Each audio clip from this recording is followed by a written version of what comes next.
One of the revelations that I had while trying to pay off my almost $200,000 worth of debt. I'm sorry, I still can't believe that I built up that much debt over the years. But one of the revelations that I had was realizing what broke actually looked like. What I thought that broke looked like was totally different, especially in 2025. I can guarantee that what you think broke looks like, it doesn't. It doesn't at all. There's so much more to what you see on the surface. And there's a couple of things that I did to try to help me pay off $200,000 worth of debt. And if you have a huge student loan, a mortgage, or you have just a bunch of credit card debt that you're trying to get rid of, I'm sure that what I did can help you to be able to pay off your debt quicker. So I'm going to be sharing that with you in today's video. Welcome back to the channel. It's your debt-free bestie, Brittany. If you're new here, I share practical finance tips that will help you to become debt-free and build wealth. When I was younger, my mom used to take me shopping a lot of times on the weekends. We would go to the city, to Macy's, and a couple of other places in Manhattan. We would always get takeout, and she would use a bunch of coupons to buy things, which was nice. But she also always used her credit card. She didn't teach me anything about credit cards. A lot of it I had to learn on my own. And because I saw that she used credit cards all the time, I thought that it wasn't a big deal. What I learned along my journey is that there is no good and bad debt. There's just debt, and all debt is bad. The reason why it's bad is because it is something that we have to continuously pay out of pocket. It doesn't really help us. I mean, temporarily, it helps us, right? And I'm talking about when you use it to get some clothes and you don't have any money. I'm not talking about that medical loan that you had to get out because you had to get some sort of medical procedure and you had no choice. The insurance wasn't going to cover it. That's still not good debt, but that was a necessity. Sometimes we have to do that. But let's face reality. All debt is bad debt because it keeps you in a hole. It keeps you being a slave to these companies. You have to keep paying them and paying them. What are you working for? To pay them so these companies can keep growing. It took some time for me to really understand this and wrap my head around it. But the loans that I took out to buy my rental properties, I'm glad that I did it. Don't get me wrong. But I wish that I did it another way. That I saved up money to buy them, or maybe just purchase cheaper properties. And even with my residential home, I've got to pay that off. Those are my last debts, my rental properties and my home. And it sucks to still owe money to these companies. So debt, yeah, there's no good or bad debt. There's just debt, and it's all bad. Be honest with yourself. What are you sacrificing for this debt-free journey? Are you actually sacrificing anything? You may have looked at a couple of videos or tutorials to help you budget. Maybe you got rid of Netflix. Maybe you decided not to get takeout as much. But are you sacrificing enough? I ended up not going on vacation for 2 whole years, and that will forever stay in the back of my mind. I will never forget that I didn't get to go on vacation. Now, for you, that might not be a big deal, but for me, I like going on vacation. I was used to going on cruises, going to different places, exploring. I love to travel. I like to see new places. I like to learn the history. I've got a list of places that I want to see in the future. But I didn't go. My husband and I made that agreement because we knew that we needed to put that money towards our debt. Now, we've gotten rid of a lot of debt. Right now, we're currently working on our mortgages, but we don't have to sacrifice as much because our incomes have increased. And we do still do a little bit of overtime here and there. So we're able to put a significant amount towards the mortgage that we're trying to pay off right now. And then we'll work on the next one and then the next one to get rid of those as well. So are you doing overtime at work? Are you doing a side hustle, focus groups? Are you finding other ways to earn money? Because if your income is not enough to pay off that mountain of debt, then it may be time to look for another job to try to earn more income, especially if you don't have the time to do overtime or anything like that. You have to be realistic with yourself. Are you sacrificing enough right now to be able to pay off that debt quicker? Because maybe you're not. Sometimes we have to face reality. And at that time, I finally faced reality because I wanted to keep on going on trips. I wanted to keep doing certain things. But that was not realistic if I wanted to get rid of that debt quicker and pay less to these companies because they earn a ton of money off of us.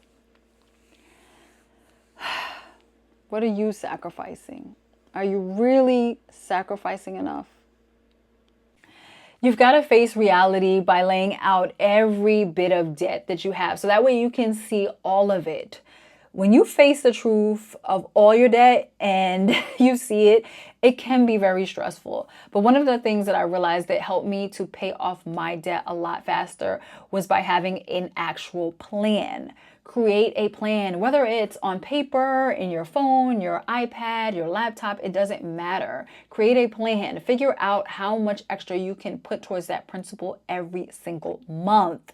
And then also write out how long you think that it's going to realistically be able to be paid off. You want a realistic plan. We don't want to say, oh, we're going to pay it off in 6 months or 12 months. And we know that we are just not going to be able to do that because, of course, things are always going to come up. You've got other bills to pay. You might not be able to do it within that time frame. But if your loan has a 5-year term, you may be able to pay it off in 3 years or 2 years. And by seeing that plan and tracking your progress over time, it's going to motivate and encourage you to pay it off as quickly as possible. I know that as I got closer to paying off my car loan, I started making more payments here and there. I was just pulling at things, sacrificing even more. And I was able to pay off my second car loan in just under 6 months, which was crazy. And I definitely celebrated that. So make sure to create a plan and then track your progress so that way you can have something concrete in place to see how you're doing and where you're going to be. Sometimes you just have to have the difficult conversation. It's not easy telling your spouse that you racked up a bunch of credit card debt or that you're having a tough time paying off a loan. But that's your spouse, that's your partner, that's your friend. That's your everything. You're together for a reason. And you shouldn't have to go through the process of trying to pay off all that debt by yourself, putting all the stress just on your shoulders. That was one of the most difficult conversations to have with my husband, to sit him down and let him know how much debt that was built up. But after I got over his initial reaction, because of course he was surprised, but also a little bit upset, he knew that he was a part of it. We sort of did this together. Because when you're a couple, you're doing things a lot together. You're both swiping the credit card to do things. So why not allow that spouse, that partner, husband, wife, girlfriend, boyfriend to help you so that way you could take some of that stress off of your shoulders, take some of that tension out of your body and allow them to help you. Being a team, any sort of team, you know that it's easier to be able to accomplish something when there's more than one person. When it's only one, it's so much harder to do. I'll be the first to admit that I was fooled by social media. It doesn't matter which platform you're on. You can fight about it in the comments if you want to, but Instagram, TikTok, YouTube, Twitter, all these social media sites, they all have a few things in common. That's why they're called social media. People are on there trying to impress you. It's no longer your neighbor that you're looking at that may have a fancy car or other things that you think that are really expensive. It's the person that you're following that's restocking that refrigerator with all these special containers and snacks.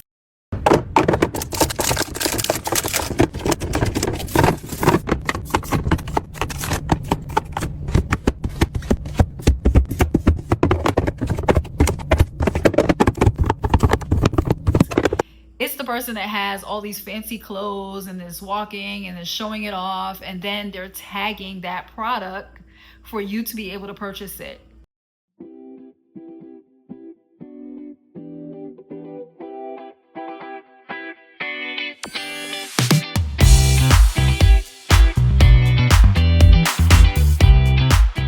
Those people may have gotten those items actually for free. And all the items that they purchased before to get to the position that they're in, they probably paid for it themselves. And their bank account might be empty right now for all the videos they did before they actually got paid for the newer videos. They may have nothing in their bank account at all. There are so many people pretending like they have everything together. People who have huge car payments because they've gotten into so much debt just to have this really fancy car, but they're broke. Did you know that Keanu Reeves has $380 million? That's his net worth, $380 million. I mean, $5 million is a lot, but $380 million, and he walks around in regular clothes. I don't know where he got these clothes from. He always walks around like that. Sneakers that have been worn a bunch of times, not brand new shoes every time you see him. He actually has money. He's actually not just rich, I would say he's wealthy. And he's probably going to be comfortable being wealthy for the rest of his life, but he's not wasting all his money away on all these fancy cars and houses. And of course, he could. With $380 million, you could still buy a fancy house. But he's not just throwing his money away. A lot of these people that you watch on YouTube even, they may show you these fancy things, but they are not telling you, some of them, that they went into a bunch of debt just to be able to show off these things to you. That's what broke is looking like in 2025. It's not everyone that is walking around with holes in their shirts and looking a little scruffy. It's people who look clean, that are wearing fancy things that we think that are rich, but they're not. You have to be careful with getting sucked in to those people and their content, because they're pulling you in and making you feel like you need to buy this, buy that, buy everything. Now, I'm not going to lie to you. On my channel, I do offer some items that you could buy on Amazon, but they're items that I think would be useful. I don't pull at you to purchase them. It's up to you. And finance books as well. It's up to you if you want to buy them, and they are at no extra cost to you. But I don't push and push and push like a lot of other people do, because I understand that we are all trying to pay off our debt. We're trying to live a different way. We're trying to be financially free, build that nest egg, that financial security. You've got to realize that broke is very, very different in 2025. Guys, I would love to continue the conversation in the comments below. So let me know what you thought broke looked like in 2025 and how are you fooled? Also, if you happen to enjoy this video, go ahead, subscribe to the channel so that we can be besties, and also give this video a like. Check out this video next. I'm sure that you're going to enjoy it. I'll see you guys next time. Take care of yourselves.